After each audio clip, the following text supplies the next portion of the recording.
coming home because of what you're wearing, or because you now have maybe one of those. I know that when my kids were in some of the private schools here in town, they had to have a backpack, an LL Bean backpack with their initials on it. So it just didn't be like a backpack. It had to be LL Bean, and it had to be monogrammed. And have any of you had any static, so to speak, from anybody in your neighborhood because of the way you're dressed, or because you go to a fancy school somewhere? Have any of you had that experience? Yes. How you doing? My name is Mubarak Lawrence. I'm from Newark, New Jersey. I actually was accepted into the A Better Chance program, which is a rigorous program for inner city youth to go to suburban schools. And I went to Radnor High School right up Lancaster. And coming from Newark, New Jersey, you don't see LL Bean book bags, let alone any book bags. So that was really a culture shock for me. I just graduated from Earth Science College along with Alex B.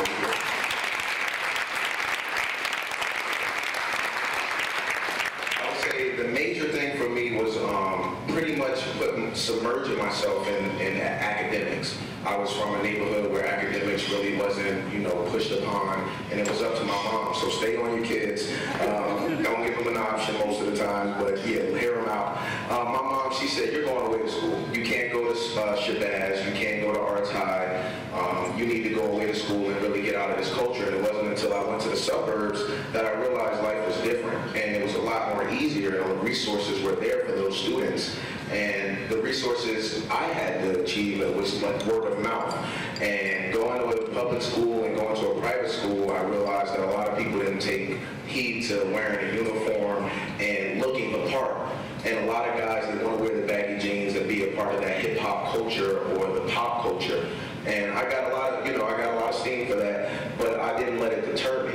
I looked it in the face and I said, I'm going to be better than what you think I can. And now when I talk to people, they say, how can he be so articulate? How can he be so charismatic in his speech? And I just let them know I'm passionate about what I tell people, because I came from a long road, and I really frown upon how hard the road has to be for young black males and men of color to make it to places like this. I'm ecstatic to be here. If I would have stayed on the path I was on before, I would have never made it to a place like this. And I'm really thankful for all the people that come out, the scholars that are going to be the future and the generation. You stay in school, little man, and get your bagel. You got to make time for that. But pretty much I'm a part of a nonprofit organization called City Year as well. Started my own nonprofit organization, Rising Sons. And I want to give back to the community and show the young men of color that they can make it, and the road doesn't have to be as hard without a little help.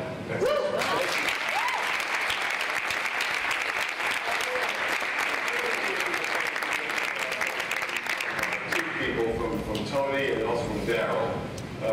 Daryl, why don't you go first, because you're the headmaster at Penn Charter, William Penn Charter. You've made a pact with Steppingstone of sorts. I mean, you've made a tremendous commitment to this program and to these kids, these scholars. And what has it meant for your school and your community?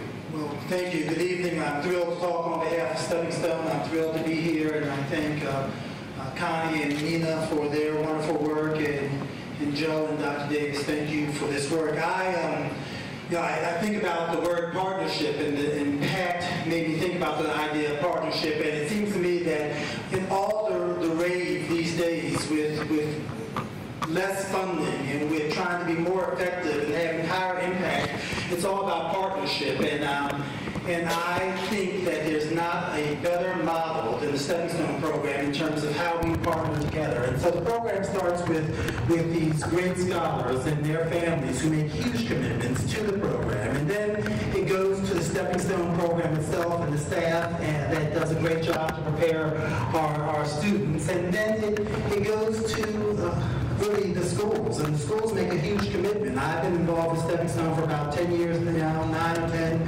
however many years it's been in Philadelphia, and the schools make a huge commitment because our students have gotten this great academic preparation. Oftentimes we need to fully fund them or do as much with funding as we can do, and then we commit to these students from 7th grade through 12th grade initially, and now it's 6th grade through 12th grade, and it really is the best example of partnership. And in terms of what do our scholars do for us, our scholars give us back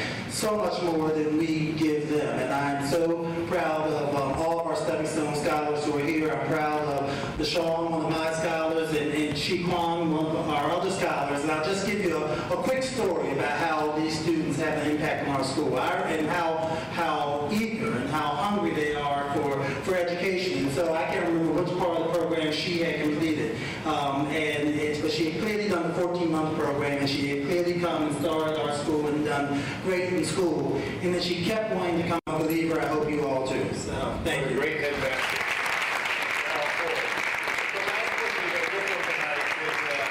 And one of our newer board members, Tony Gay. He's such a star. He's meant so much to our board. Of course, he's with PICO, and we're going to have a chat.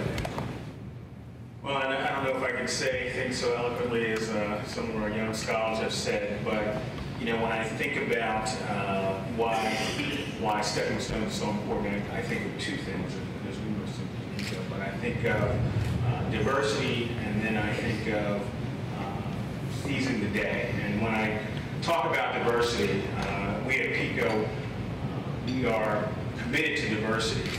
But when I think about diversity, and when a lot of people think about diversity, you see it at the level of in-divorce got to, college got to, a law firm.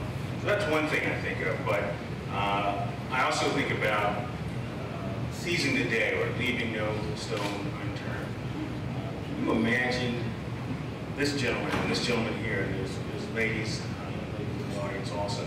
Imagine if they didn't have this opportunity. You can see how articulate, how full of life. Instead of trying to be cool, or when I say be cool, you can be cool in a fun way as well, but I'm talking about a negative way, a way where you take advantage of people. These young people are cool in a way that's fun. You can really get involved in that. Can you imagine if these stones were left unturned?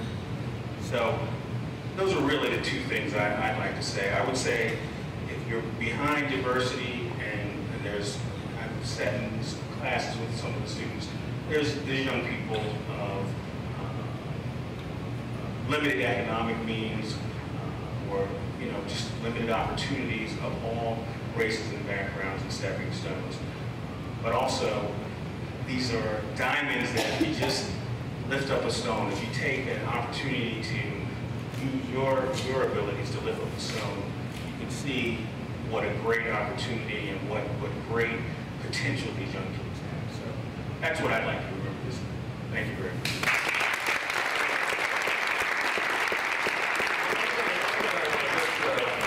By saying this, I want to thank Dr. Sampson Davis, who just was awesome tonight.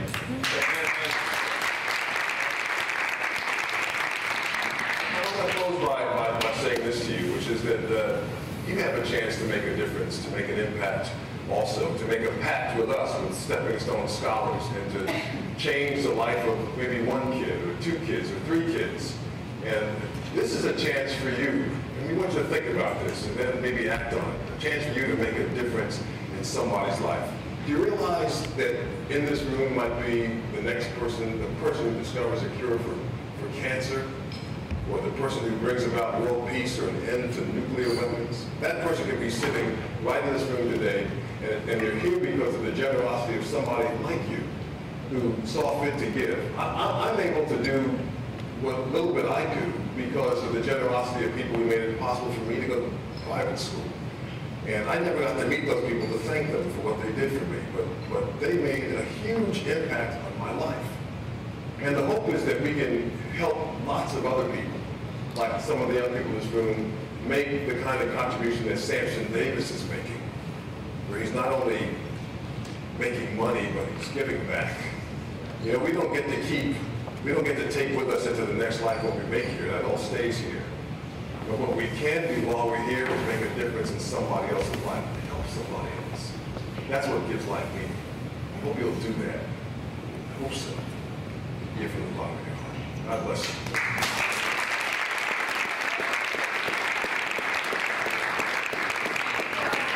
Can you hear me? I don't know here we are. Thank you. Thank you very much, Dr. Davis. Thank you very much, Mr. Watkins. Thank you all for coming. I hope you will all join with us in making a pact to help these fabulous students who are here, who are in our program, who have graduated from our program, We have a marvelous graduate of college who's now on our staff. Please stand up. She's our new admissions director. She was one of our first.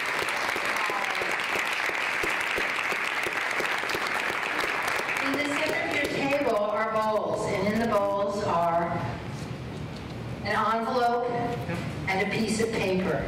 And I hope that you will take this home and think about, or even now, making a pact with us. The piece of paper, there's lots of ways you can make a pact with us. You can support a scholar for the 14th month program. You can give us money for summer enrichment. You can surprise us with a gift. We need your help. The scholars, with anything that you all can do, because of course you know there's no free dinner, and you knew that when you were coming here. I hope you will help us. I hope you will join with us and make a pact for the future for these young, wonderful people and for the 300 scholars that we have been working with and supporting and cheering on, who are going to be incredible leaders and citizens in our country. So it's 9 o'clock, almost 9. We always end by 9.